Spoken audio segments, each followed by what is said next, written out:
Meet again with MOVINEMA. Now, we make a summary about the film, Great Wall. The film opens with European mercenaries fleeing from bandits near the Chinese border. They know they're being pursued, and their lives are on the line. Suddenly, a blur attacks them with incredible speed, leaving them reeling and gasping for air. No one can even catch a glimpse of what it was. When the attacker strikes again, Garen, their leader, steps in to defend his friend and lands a blow on the assailant's arm. It's a moment of pure adrenaline-fueled action, and by the end of it, only Garen and his Spaniard companion, Pedro Tovar, are left alive. As they near the imposing Great Wall of China, a barrage of arrows greets them, and they know they've stumbled into something bigger than themselves. They surrender to the Chinese soldiers, but their fate is uncertain as several soldiers call for their deaths. Garen stands his ground, showing the severed hand of the creature he killed, which he claims the soldiers scoff. But strategist Wang silences them, realizing the danger they're all in. The general confers with his commanders, revealing they know more about the beasts that threaten them. They're shocked to hear the creatures have arrived a week earlier than expected, leaving them little time to prepare. Garen and Tovar are spared, and they join the soldiers on the wall. As they gaze out at the approaching horde of millions of green beasts, Garen can't help but be awed by the Chinese soldiers' discipline and orderliness, despite their daunting task. The defenders launch long-range attacks with flaming balls and arrows. Some beasts fell, but many more march towards the wall. Commander Lin leads a fearless regiment of women soldiers. They descend and kill as many beasts as possible. Unfortunately, the relentless beasts prove too powerful, and soon, they climb the wall. Garen and Tovar are about to be attacked when another foreigner appears and frees them. The two men start fighting the beasts. Garen saves a young soldier from a beast and realizes that killing the beast requires more than just one spear. Luckily, Tovar helps him, and the two fight together to kill as many beasts as they can by mimicking a bull's attack. In the beast's battlefield, the queen realizes that she has lost much of her army, so she gives an order to retreat. Garen realizes that the queen is surrounded by guards who create a shield and block out any attacks.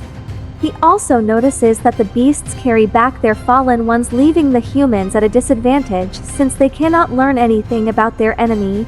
Fortunately, the two men's fierce battle against the beasts earns them the order's respect, and their death is temporarily suspended. The general orders the men to be taken into the barracks so they can rest.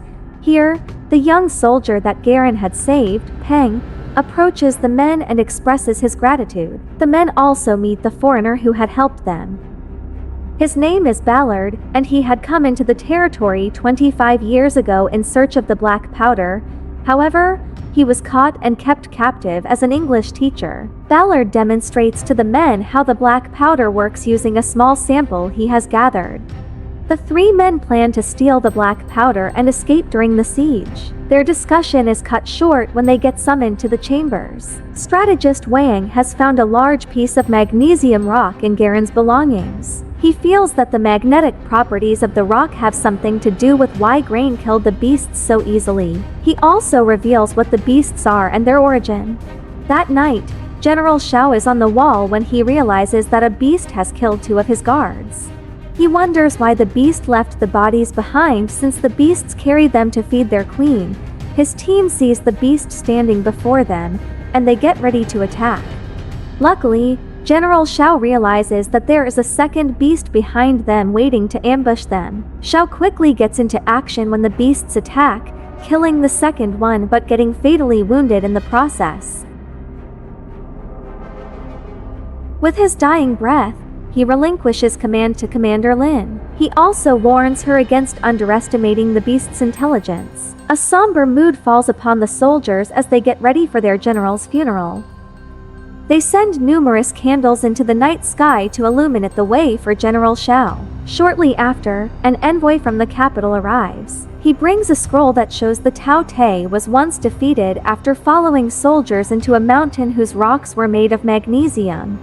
Wang realizes that they have a way of controlling and weakening the beast. Garen suggests that they capture one beast and study it a little more to see what advantage they might get. Commander Lin gets her best people on making a powerful sedative. However, Tovar is furious about Garen's involvement and reminds him why they came to the wall. Strategist Wang begins experimenting with the magnesium rock.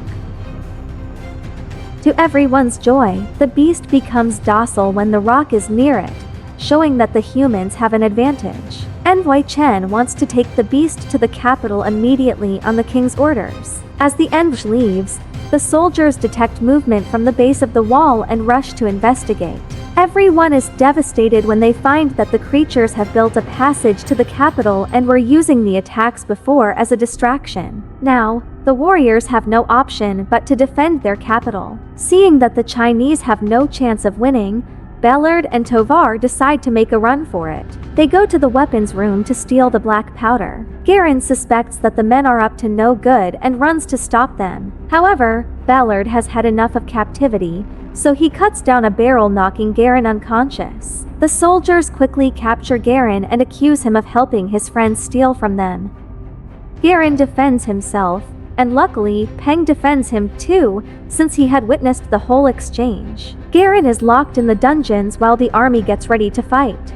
Since the Tao Te are way ahead of the soldiers, Commander Lin decides to use the untested air balloons so they can get to the capital fast. Unfortunately, many soldiers are killed as the weather balloons fail, leaving only a handful. Strategist Wang frees Garen, saying that he has been pardoned and is free to do as he wills. Wang explains the situation at hand, mentioning that the only way to defeat the green beasts is by killing the queen, as this would disable her army. Wang and Lin take an air balloon and decide to help the other soldiers in the city. Lin finds that the capital is overrun by the Tao Te. The ruthless beasts attack her balloon, grounding it and killing many soldiers. Lin is about to be devoured when Garen's balloon arrives and saves her.